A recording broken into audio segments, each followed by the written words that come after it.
Welcome. Today we look back at one of the most defining events in human history, World War II. This was a conflict that reshaped nations, transformed societies, and changed the role of the United States in the world forever. What follows is not a story of heroes and villains alone, but a record of decisions, sacrifices, and consequences that continue to shape our present. This is the story of World War II. Unarmed on the battlefield.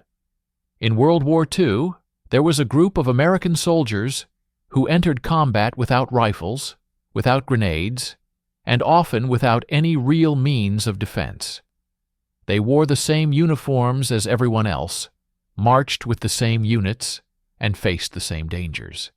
The difference was simple and terrifying. They did not fight back. These were the medics. American combat medics were trained not to kill, but to save. They carried bandages, morphine, plasma, and stretchers instead of weapons. Their helmets were often marked with red crosses, symbols meant to protect them under the laws of war.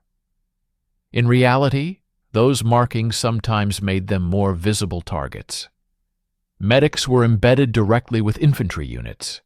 They moved with squads and platoons, advancing under fire, taking cover in the same foxholes, and charging across the same open ground. When bullets started flying, they did not look for targets. They looked for wounded men. Training prepared medics for anatomy, emergency treatment, and battlefield triage, but it could not prepare them for the emotional reality of their role. In combat, medics were forced to make decisions in seconds: who could be saved, who had to wait, and who was already beyond help. These decisions followed many of them for the rest of their lives. The first lesson every medic learned was that speed mattered more than perfection. A tourniquet applied quickly could save a life even if it caused damage later.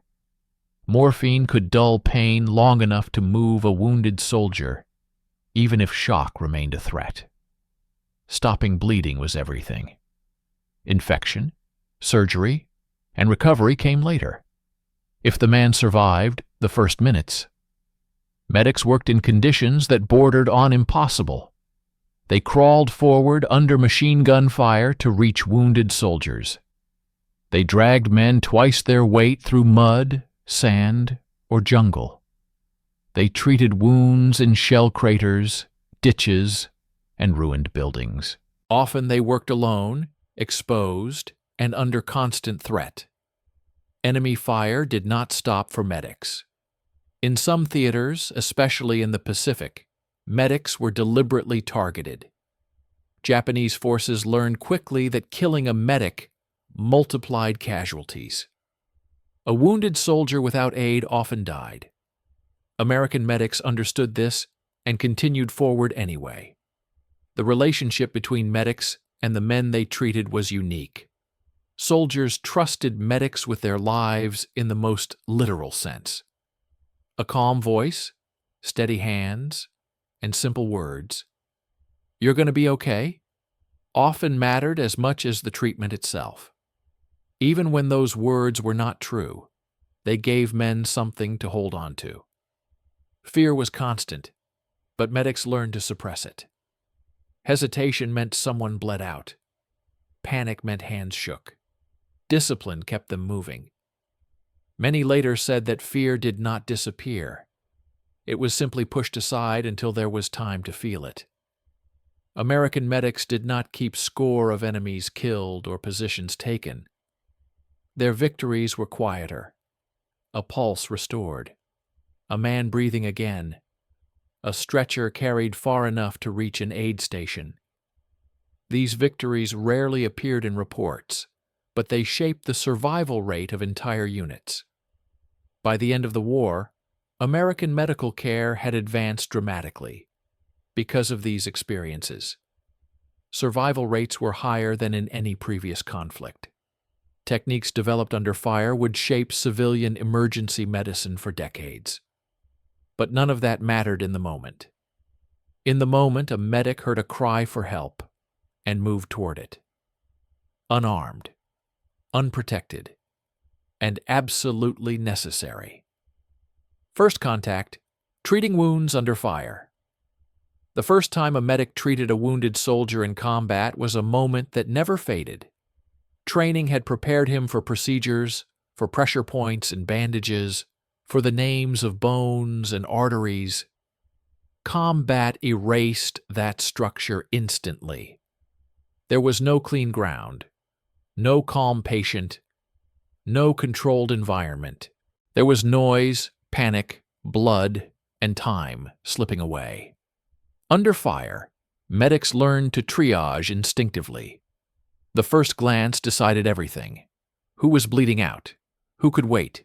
Who was already gone? These decisions had to be made in seconds, often while bullets snapped overhead. Medics did not have the luxury of treating everyone at once. They had to prioritize survival, knowing that choosing one man meant another might die. Stopping bleeding was the absolute priority. Tourniquets were applied without hesitation. Bandages were packed into wounds. Hands worked automatically, driven by repetition drilled into muscle memory. Medics learned to ignore screams and focus on movement. Tighten, wrap, check pulse, move on. Pain management came second. Survival came first. Many treatments happened in exposed positions. Medics crawled across open ground, dragging wounded men by their web gear or collars, pulling them into shell craters or behind walls. There was no guarantee of safety. Reaching a casualty often meant exposing oneself deliberately. Medics accepted this risk because hesitation cost lives. Communication mattered. Medics spoke constantly while treating wounds. Calm words slowed panic and shock. Stay with me. You're okay. Look at me. Even when injuries were severe, these words grounded wounded soldiers long enough to complete treatment and evacuation. The voice of a medic became an anchor in chaos. In the Pacific, treating wounds was even more difficult. Heat and humidity increased blood loss and infection risk. Jungle terrain made evacuation slow and dangerous.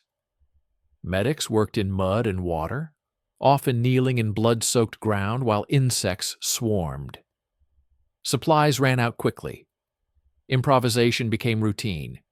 Shirts torn into bandages, sticks used as splints, captured equipment repurposed.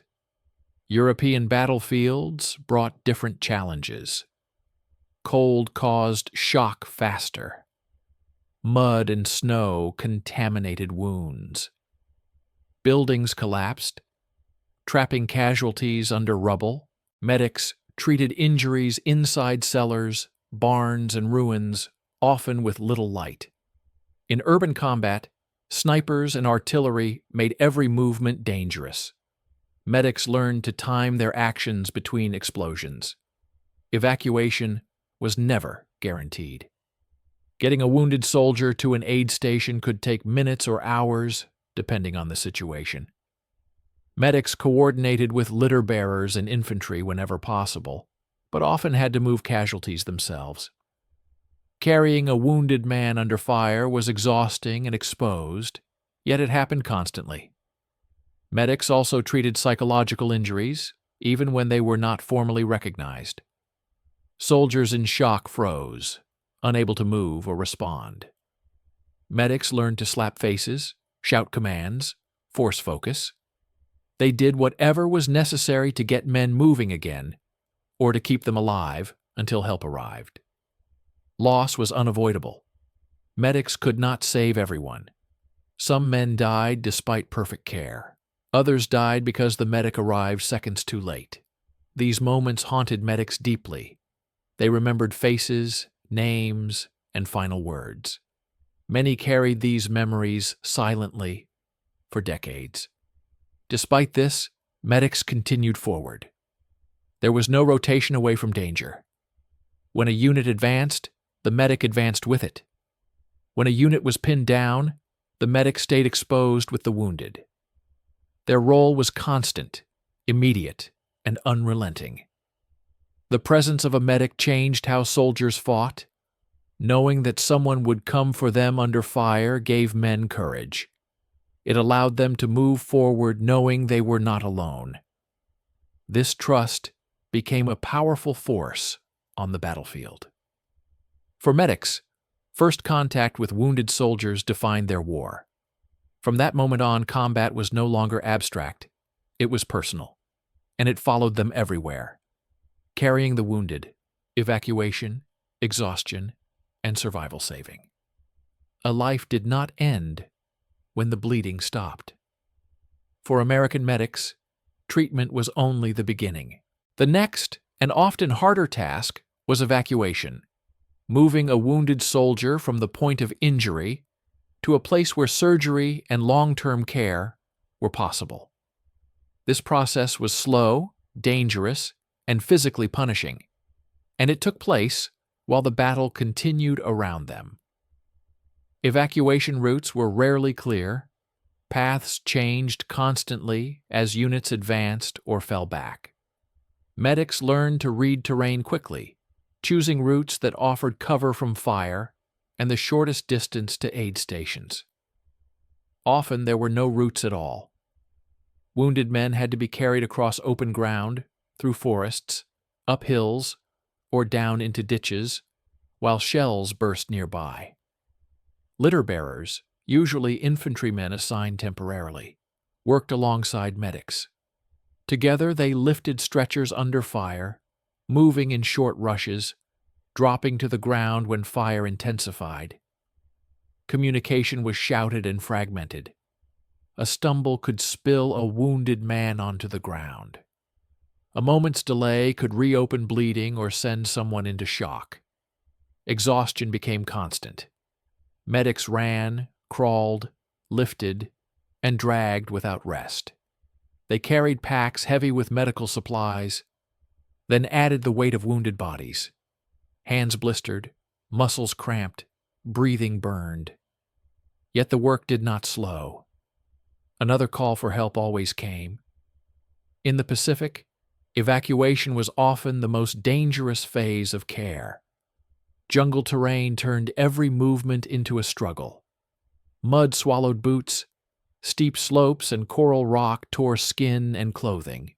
Heat drained strength rapidly.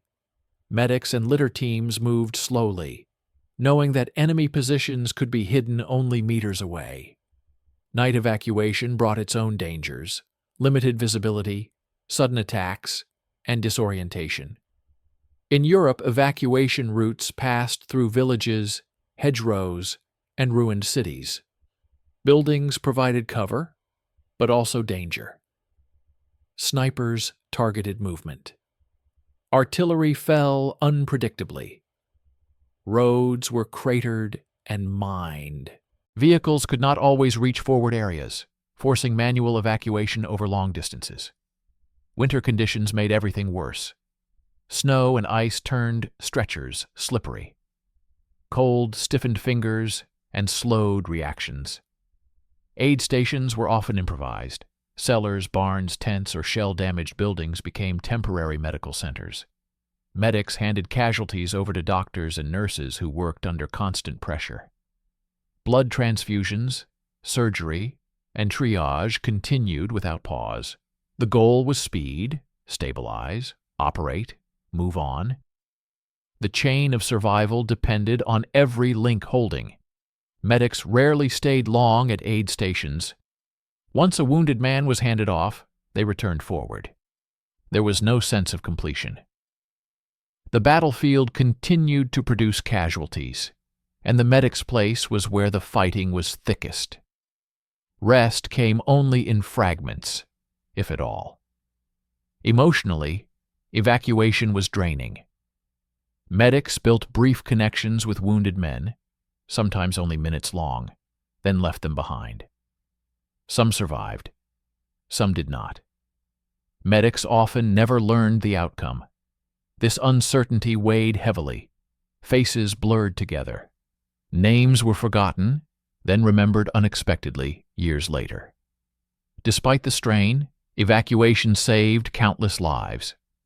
The speed and persistence of American medical systems meant survival rates far higher than in previous wars. Techniques improved under fire. Organization adapted constantly.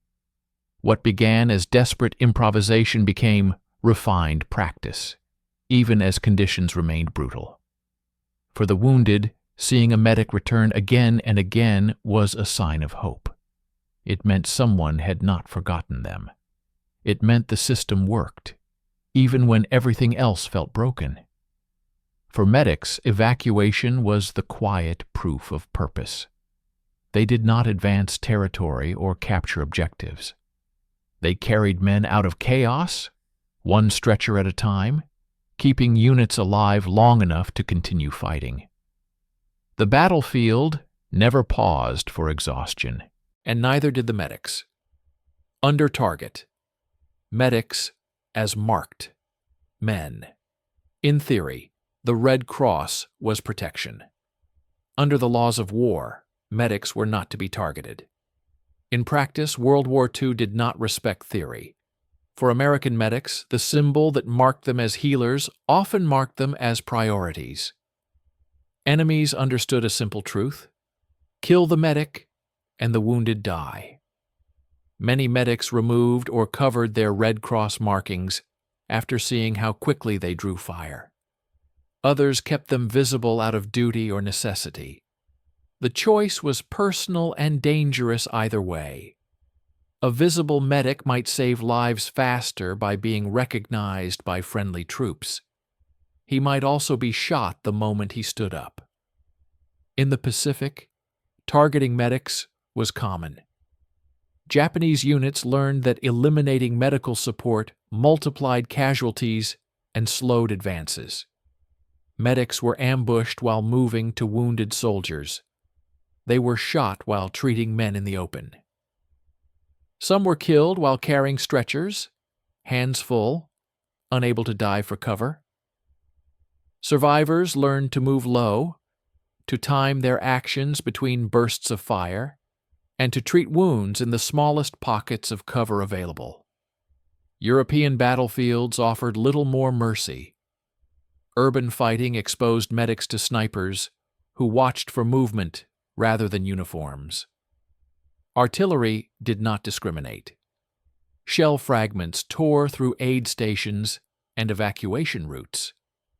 In forests and hedgerows, medics crawled through brush under machine gun fire, indistinguishable from infantry, to anyone watching from a distance. Being unarmed changed everything. Medics could not suppress fire. They could not clear positions. Their survival depended on the men around them. Infantry units often protected their medics fiercely, laying down covering fire while the medic worked. This mutual dependence strengthened bonds. Soldiers understood that their chances of survival depended on keeping the medic alive. Medics developed habits to reduce risk. They learned to approach casualties indirectly, crawling rather than running. They treated wounds quickly and moved immediately. They memorized terrain, identifying routes that offered even minimal cover. They carried minimal gear forward, leaving heavier supplies behind to remain mobile.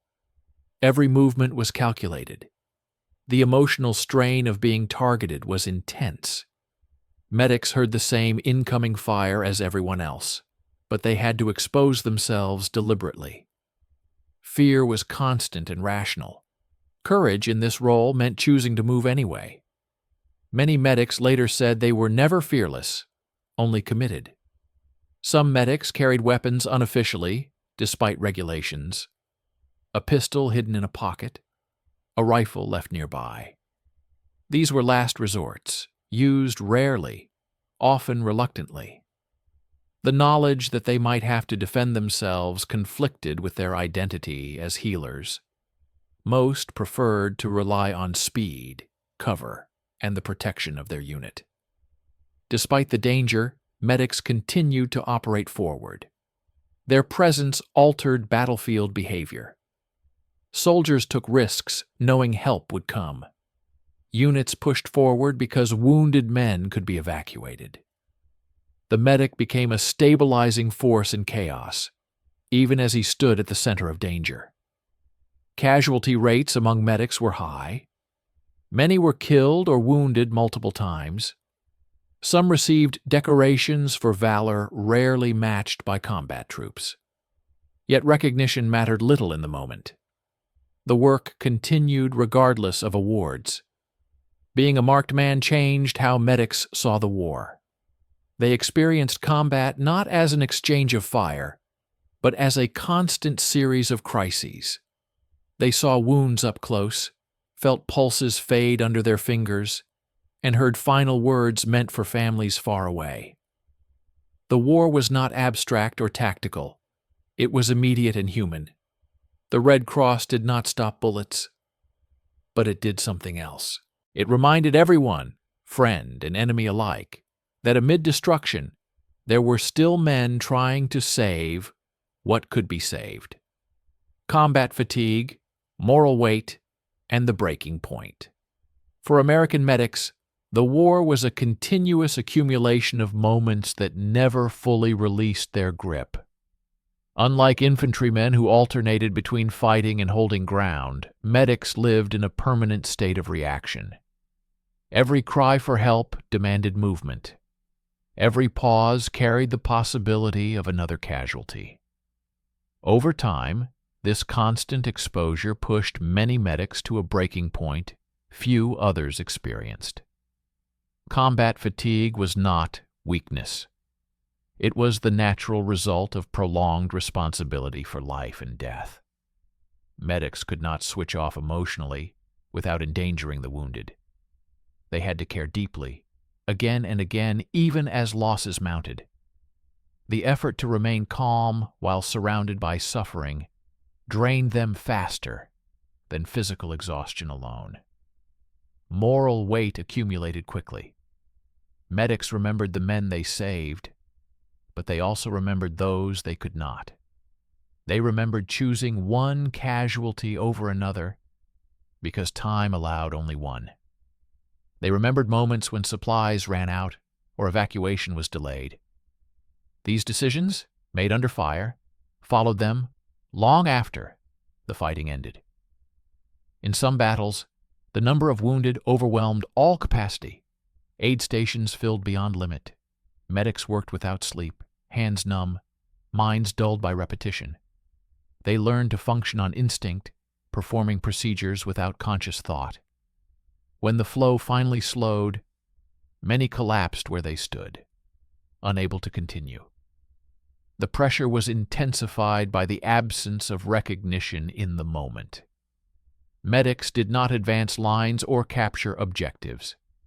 Their successes were measured in heartbeats and breaths restored, things that left no visible mark on maps. When a battle ended, attention shifted to territory gained or lost. The work of medics faded into background noise even as their memories remained vivid. Breaking points appeared in different forms. Some medics became emotionally distant, focusing only on procedure. Others struggled with anger or frustration, especially when enemy actions increased casualties deliberately. Many experienced sudden moments of collapse, shaking hands, loss of focus, inability to respond to calls they would have answered instantly days earlier. Commanders gradually learned to recognize these signs. Rotation, rest, and reassignment became tools to preserve medical effectiveness. Yet manpower shortages often made relief impossible. Medics returned to the line because there was no one else. They accepted this because wounded soldiers depended on them. Despite the strain, many medics continued to perform extraordinary acts. They moved under fire repeatedly, treated casualties in exposed positions, and returned again and again to danger. These actions were not driven by heroism as a concept. They were driven by responsibility to the men who trusted them and to the role they had accepted. Faith, humor, and routine became coping mechanisms. Some medics prayed quietly between calls. Others relied on dark jokes shared only among those who understood. Routine, checking supplies, cleaning instruments, preparing bandages, offered moments of control amid chaos. The moral complexity of the war weighed heavily. Medics treated enemy wounded when possible, following medical ethics even under extreme pressure. These moments reinforced their identity as healers rather than fighters, but they also deepened emotional strain. Saving lives did not stop the war from creating more casualties moments later. For many medics, the breaking point was not a single event, but an accumulation. The sound of a familiar voice calling for help. The face of a soldier too young to survive his wounds. The realization that skill and dedication could not overcome every injury. Yet even at the breaking point, medics continued. They moved forward because stopping meant surrendering lives to chance. They carried the war's heaviest burden quietly, measured not in victories, but in lives held together long enough to matter. The end of the war and the silence that followed. When the fighting began to slow and then finally stopped, American medics were among the last to feel relief. For them, the end of combat did not arrive with celebration or sudden peace. It arrived as a long, uncertain quiet, filled with unfinished work, unanswered questions, and the weight of everything they had carried. In Europe, surrender came unevenly. Some areas went silent overnight. Others remained dangerous for days, as isolated units fought on or mines continued to claim lives. Medics kept moving, treating wounded soldiers long after front lines stabilized. Accidents, stray fire, and delayed evacuations meant casualties did not end with the ceasefire. In the Pacific, the transition was even more abrupt. After months of relentless fighting, orders came down that the war was over. Medics who had prepared for an invasion of Japan suddenly found themselves standing in camps and aid stations with no new wounded arriving.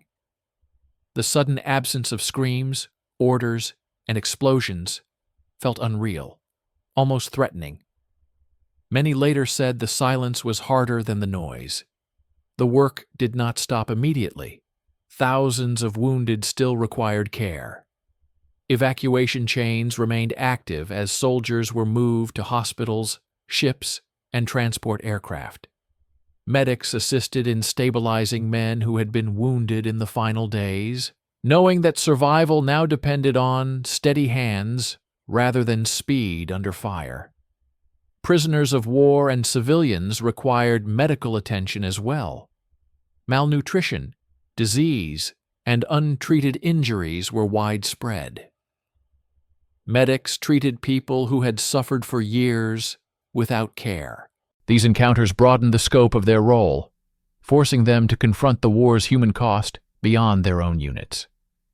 Emotionally, the end created space for memory. During combat, there had been no time to process loss. Now, faces returned uninvited. Names surfaced unexpectedly. Medics remembered voices calling for help, hands slipping from their grip. Moments when they had arrived too late. Without constant movement to distract them, these memories grew louder. Many medics struggled with guilt. They questioned decisions made under pressure. Why one man had been treated before another. Why supplies ran out. Why evacuation took too long.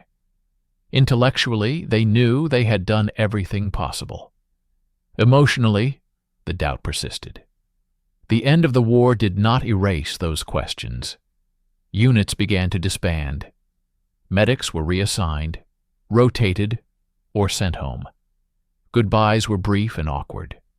Men who had trusted each other with their lives often parted without words that fit the moment. The bonds formed under fire did not dissolve easily, but circumstances forced separation. Returning home presented new challenges. Families expected joy and relief. Medics often felt detached. The skills that had defined them, triage, speed, emotional control, had no obvious place in civilian life. Many found it difficult to explain what they had seen without reopening wounds, both theirs and others. Some medics pursued medical careers after the war, channeling experience into civilian medicine. Others avoided anything related to injury or illness entirely. For many, the war shaped their choices quietly, influencing where they lived, how they worked, and how they related to others. The silence after the war was not empty. It was filled with echoes, and those echoes would follow medics for years, shaping who they became long after uniforms were folded away. Only 2 chapters remain: what came next, and what the legacy of these medics would become. Coming home. Living with what was saved and lost. Coming home did not mean leaving the war behind. For American medics, it meant carrying it into a world that had moved on without them. Streets were quiet, shops were open, families smiled. Yet inside, many medics remained on the battlefield, replaying moments that had no resolution. Unlike combat soldiers who could point to battles fought or ground taken, medics carried a different accounting. They remembered lives saved and lives lost by inches. They remembered hands they held, wounds they closed, and breaths that did not return. At home, there was no language for this kind of experience. Friends asked, "Did you see combat?" Medics struggled to answer. They had seen nothing but combat, yet not in the way people imagined. Sleep was often difficult. Silence amplified memory. Nightmares returned without warning. Sudden noises triggered reflexes learned under fire. Some medics found themselves scanning rooms instinctively, identifying exits, assessing injuries that were not there. The habits of war were slow to fade. Families noticed changes. Medics were quieter, more reserved, less patient with trivial problems. Some avoided crowds, others avoided hospitals, unable to face the smells and sounds that pulled them back to aid stations and casualty collection points.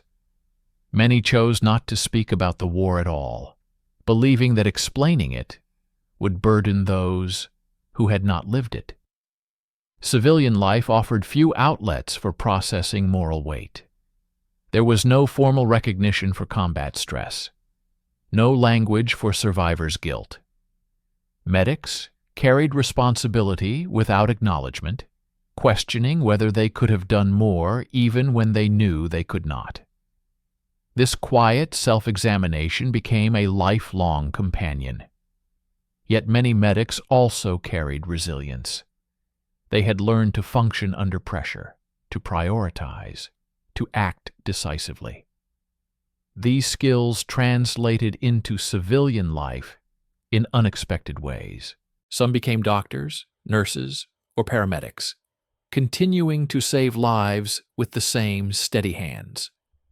Others chose entirely different paths, but carried with them a deep appreciation for ordinary moments that once seemed insignificant. Reunions offered a rare space for understanding. Among fellow medics and veterans, words were not always necessary. Shared glances and brief phrases conveyed more than long explanations. Names of the fallen were remembered carefully. Stories were shared slowly, often with pauses that spoke louder than details. As years passed, the number of living witnesses dwindled. Medics watched their generation age, knowing that their experiences would soon become history rather than memory. Some chose to speak late in life, recording testimonies or writing letters, so that what they had seen would not disappear entirely. Others remained silent, believing that the truest record of their service was the lives that continued because of them. Coming home did not resolve the war for medics. It reshaped it.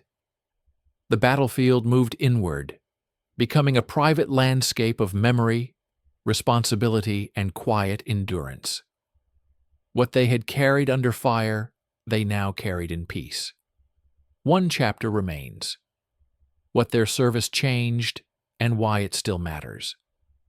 Legacy of the American Combat Medic.